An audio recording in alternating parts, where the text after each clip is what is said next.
పూజ గదిలో చెంబు పాత్రలో నీటిని ఎందుకు ఉంచాలి?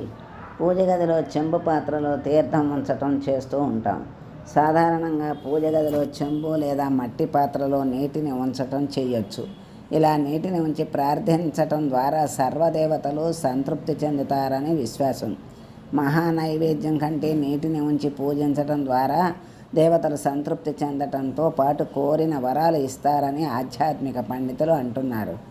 రాగి చెంబులో మంచినీటిని ఉంచి మంత్రపఠనం చేశాక ఆ నీటిని సేవించటం ద్వారా అనారోగ్య సమస్యలు ఉండవు. ప్రతిరోజు పూజ సమయంలో నీటిని ఉంచి తీర్థంగా సేవిస్తే సమస్త దోషాలు ఉండవు. ఈ నీటిని రోజు మార్చి రోజు చెట్లకు పోస్తూ ఉండాలి. ఇలా చేస్తే ఆ ఇంట ఉన్న నెగిటివ్ ఎనర్జీ దూరం అవుతుంది.